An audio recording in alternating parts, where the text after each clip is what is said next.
Assalamualaikum dan salam sejahtera. Kita masuk untuk matematik aliran kemahiran tingkatan 5, matematik 4. Tajuk ni masih lagi untuk bab 5 dan kita masuk untuk perbankan Islam. Okey, ini adalah tajuk perbankan Islam muka surat 126. Okey, kita boleh tengok tajuk di sini. Sistem perbankan di Malaysia mengamalkan dua sistem di Malaysia, iaitu konvensional dan perbankan Islam. Konvensional ni dia macam daripada luar lah, dari luar, bukannya daripada istilah Islam. Dia berbeza dengan ni sistem perbankan Islam. Ni macam orang-orang putih lah, orang putih di luar tu kan. Okey, dia sistemnya lain, tapi dia masih ada diamalkan di Malaysia.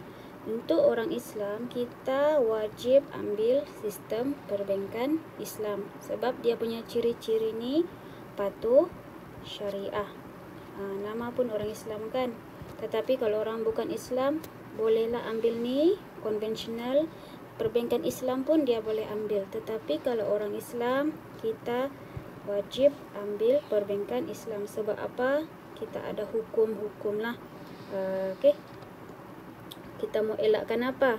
Terutama sekali kalau perbankan Islam ni kita boleh elakkan riba. Okey. Riba macam unsur-unsur yang ketidakpastian. Ketidakpastian tu apa? Kalau kita menyimpan, berapa kita punya dapat pulangan?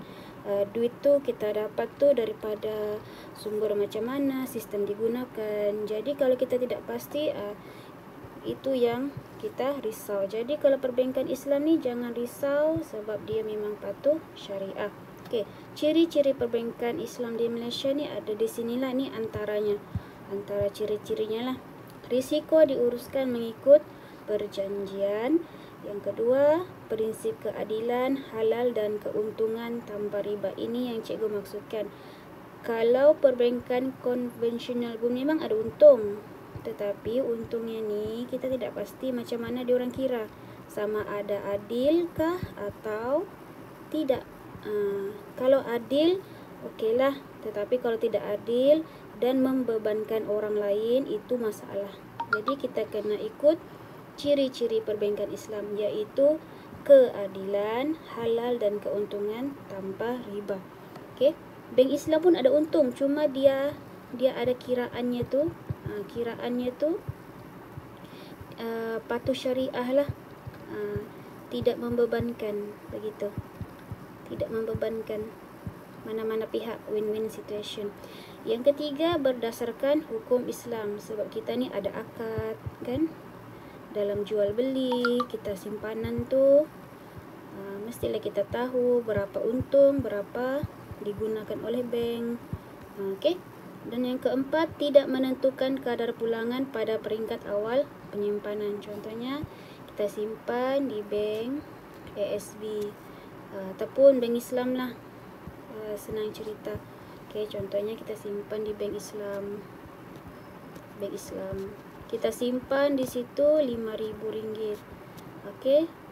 Pada akhir setahun kemudian kita tidak tahu berapa simpanan kita tu, sebab dia kena ada kadar berapa peratus. Dia akan kirakan ikut kepada bank.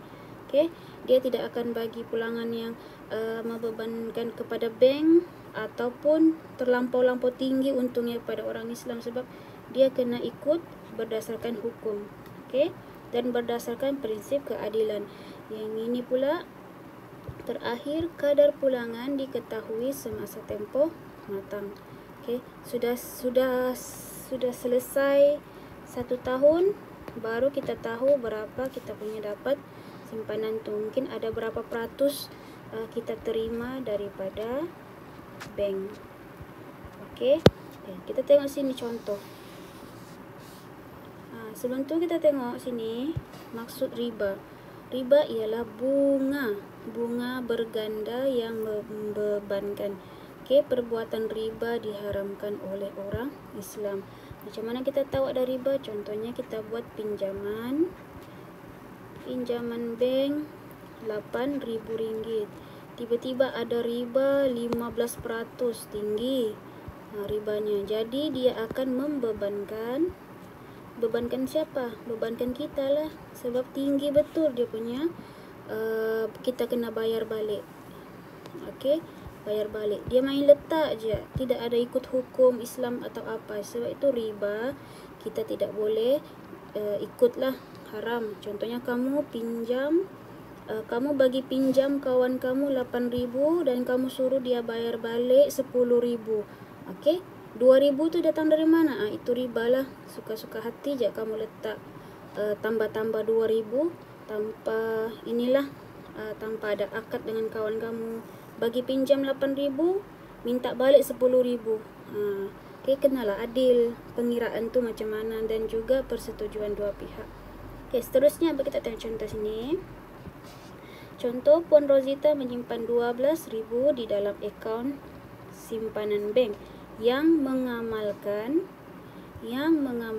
perbankan Islam. Dia simpan 12.000 di sebuah bank yang mengamalkan perbankan Islam. Bank Islam ni bukannya yang mengamalkan perbankan Islam ni bukan bank Islam saja ya. Bank lain pun ada. Contohnya macam CIMB Islamic.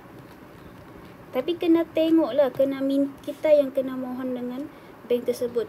Bagi tahu bank kita mau yang ada Islamicnya. Okey.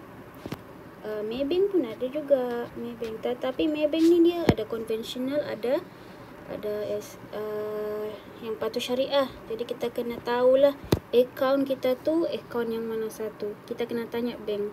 Okey, kita tanya pegawai bank tu, bank kita yang simpanan kita sekarang ni mengamalkan sistem perbankan Islam atau tidak, kena tanya. Okey, lepas tu seterusnya. Tetapi kalau bank Islam confirm lah. Bank Islam confirm dia mengamalkan perbankan Islam. Okey, seterusnya dia kata sini mengamalkan wadiah selama 1 tahun. Pada akhir tahun dia menerima 12.300. Okey. Maknanya Puan Rozita ni dia simpan 12.000. Dia simpan 12.000, lepas tu dia dapat akhir tahun selepas dia simpan, dia tidak kacau lah. Dia dapat 12.300. Dari mana dia dapat 300 ekstra ni? Ekstra tu dapat dari mana? Itulah yang dipanggil sebagai tambahan 300 merupakan hadiah ataupun hibah. Hibah daripada mana? Daripada bank. Bukan riba ya. Dia macam bank bagi kita hadiah lah kepada kita sebab kita simpan di situ kan selama setahun. Jadi macam mana kita mau tahu berapa peratus hibah yang diterima?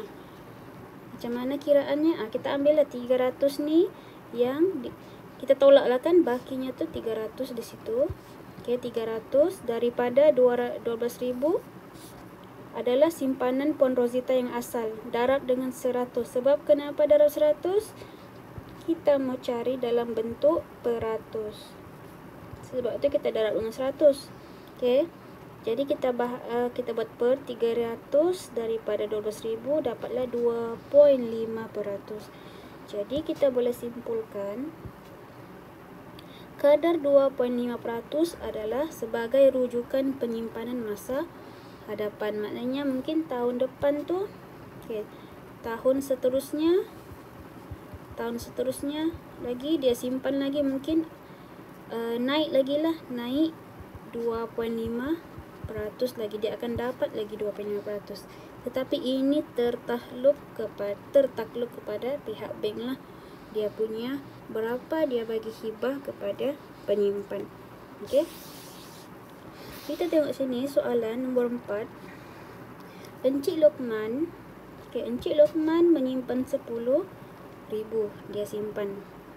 Okey, lepas tu berapakah peratus hibah atau hadiah yang diterima oleh Encik Lokman sekiranya simpanan beliau pada akhir tahun 10.500. Okey, dia naiklah. Maknanya Encik Lokman ni dia simpan 10.000, tapi dia dapat akhir tahun mesti setahunnya lengkap, setahun. Contohlah setahun sudah dia dapat 10.500. Jadi kalau kita tolak ada ekstra ekstra 500. Oke. Ekstra 500 inilah yang hadiah atau hibah daripada bank. Oke. Jadi berapa peratus hibah yang dia dapat? Bukan kadar ya, peratus. Kita ambillah 500 hibah daripada bank per simpanan Encik Lokman yang asal 10.000 didarab dengan 100, sebab kita mau cari peratus. Kita pun carilah jawapannya. Oke, potong. Lepas tu potong atas bawah lagi. Potong. Oke. Jadi 5 bahagi 1 adalah 5 berapa nih? 5%. 5%. Oke, kalau kita mau lengkap, mau cek betul ke tidak peratusnya, 500 bahagi 10.000. Oke. Lepas tu didarab dengan 100. Dapatlah 5. Maknanya 5 sini adalah peratus hibah. Peratus hibah Encik Lokman. Oke. Ini bukan kadar ya, ini peratus hibah ataupun hadiah yang diterima oleh Encik Lokman daripada bank. Maknanya setiap simpanannya tu dia akan dapat 5%. 5% daripada duitnya tu dia akan ditambah ke dalam simpanannya. Inilah dia tambah ekstra 500 di dalam simpanannya. Dia dapat lebih. Okey. Inilah jawabannya. Jawapan